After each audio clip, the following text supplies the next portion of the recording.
Hello all! ఈ వీడియోలో 'land of sin' limited series review అయితే తెలుసుకుందాం. రీసెంట్‌గానే నెట్‌ఫ్లిక్స్‌లోకి అయితే స్ట్రీమింగ్‌కొచ్చింది. తెలుగు డబ్బింగ్ లేదు. ఇంగ్లీష్ లాంగ్వేజ్ ఉంటుంది. సబ్‌టైటిల్స్‌తో చూడొచ్చు. లిమిటెడ్ సీరీస్ భయ్యా. టోటల్‌గా 5 ఎపిసోడ్స్ అయితే ఉంటాయి. వాటితో కంప్లీట్ అయిపోద్ది. స్టోరీ ప్లాట్ విషయానికొచ్చేస్తే మెయిన్ లీడ్ అయిన హీరోయిన్ డానీ తనొక డిటెక్టివ్ అనమాట.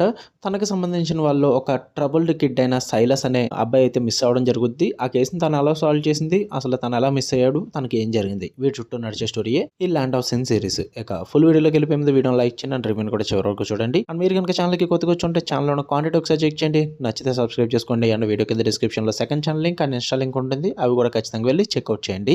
ఇక ఈ సీరీస్ విషయానికి వచ్చేస్తే ఫస్ట్ ఆఫ్ ఆల్ నేను ఒకటి చెప్తాను భయ్యా. ఈ మధ్యన నెట్‌ఫ్లిక్స్‌లో వస్తున్న లిమిటెడ్ సీరీసెస్ మీద నాకైతే ఇంట్రెస్ట్ పోతుంది యాక్చువల్లీ చెప్పాలంటే. ఒకప్పుడు లిమిటెడ్ సీరీస్ వస్తుందంటే నాకు చాలా ఇంట్రెస్ట్ వచ్చేది. కాన్సెప్ట్స్ కానీ, వాళ్ళు చూపించే విధానం కానీ ఇదంతా కూడా చాలా బాగుండేది. పాస్ట్ ఫ్యూ మంత్స్ నుంచి లిమిటెడ్ సీరీస్‌లు అంటే సింపుల్ పాయింట్ తీసేసుకుంటున్నారు. 4, 5 ఎపిసోడ్‌ల్లో సేమ్ ఫార్ములా, రొటీన్ ఫార్ములాతో వచ్చేస్తున్నారన్నమాట.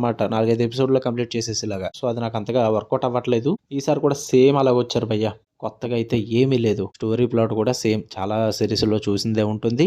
అండ్ క్యారెక్టరైజేషన్స్ కూడా సేమ్. మెయిన్ ఏంటంటే ఒకే టైప్ ఆఫ్ ఫార్ములా, ఒకే టైప్ ఆఫ్ టెంప్లెట్ ఫాలో అవుతున్న సీరీస్‌లు చూస్తున్నప్పుడు పదే పదే అవే చూడాలంటే ఇంట్రెస్ట్ రాదు. చాలా చిరాకొస్తూ ఉంటుంది. సేమ్ దీని మీద కూడా అంతే. ఫస్ట్ ఎపిసోడ్‌లో మీకు క్యారెక్టర్ ఇంట్రొడక్షన్స్ ఉంటాయి. ఆబ్వియస్‌లీ కేస్‌ని తీసుకొస్తారు. ఫస్ట్ ఆఫ్ ఎపిసోడ్‌లో ఒక క్లిఫ్ హ్యాంగర్ ఎండింగ్‌లో అంతే. ఇంకా అక్కడి నుంచి మళ్ళీ సేమ్ అదే సోది భయ్యా. Family dynamics, main lead character past, ఎవరైతే కిడ్ మిస్ అయ్యారో వాళ్ళ పాస్ట్, అండ్ మధ్యలో వచ్చే అనవసరమైన సబ్‌ప్లాట్స్, సపోర్టింగ్ క్యారెక్టర్స్, బ్యాక్ స్టోరీస్ ఇదే సోది. ఎంత కాలం చూడాలో నాకు అర్థం కావట్లేదు కానీ సేమ్ మళ్ళీ ఇందులో కూడా అదే చూస్తారు. కొత్తగా అయితే ఎక్కడ ఉండదు. అండ్ ఆ రివీలేషన్స్ కానీ, అండ్ మిస్ అయిన కిడ్ వెనక జరిగిన స్టోరీ కానీ ఇదంతా కూడా చాలా ప్రెడిక్టబుల్‌గా ఉంటుంది. తనకి ఏం జరిగింది? ఎవరు చేశారు? ఇలాంటివన్నీ కూడా మీకు ఈజీగా గెస్ చేయొచ్చు. లాస్ట్ ఎపిసోడ్‌కి వెళ్ళే లోపే గెస్ చేయొచ్చు భయ్యా. ఈజీగా అర్థమైపోద్ది మీకు.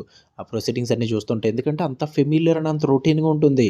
అండ్ ఆ డ్రామా కూడా చాలా బోరింగ్ అనిపించింది నాకైతే. ఒక పాయింట్ కరెక్ట్‌గా సెట్ చేసుకున్నారంటే 5 ఎపిసోడ్స్. లిమిటెడ్ సీరీస్ అన్నదానికి 5 ఎపిసోడ్స్‌లో తేల్చేసుకున్నారు. అదొక్కటి సరిగ్గా జస్టిఫై చేశారు అంతే. టెక్నికల్లీ, విజువల్లీ కూడా సీరీస్ చూడడానికి బాగుంటుంది. But concept wise, taking wise, presentation and characters పరంగా, స్టోరీ పరంగా, ట్విస్ట్‌ల పరంగా ప్రతీదీ ఎవ్రీథింగ్ అన్ని ప్రెడిక్టబుల్‌గా అండ్ ఇంతకుముందు వేరే సీరీస్‌లో చూసినట్టు ఉంటుంది తప్ప కొత్తగా అయితే ఉండదు. నాకైతే నచ్చలేదు. మీరు చూద్దాం అనుకుంటే నెట్‌ఫ్లిక్స్‌లో ఉంది. ఫ్యామిలీతో అయితే సెక్స్ అండ్ న్యూడిటీ అయితే ఏం లేదు కానీ వైలెన్స్ అండ్ లాంగ్వేజ్ పరంగా ఇబ్బంది పడతారు. చూద్దాం అనుకుంటే చూసుకోండి. ఓకే. మీకు కనుక వీడియో నచ్చితే లైక్ చేయండి, షేర్ చేయండి, మీ ఒపీనియన్స్ కూడా కామెంట్ చేయండి. మళ్ళీ నెక్స్ట్ వీడియోలో కలుద్దాం. Until then love you all. By.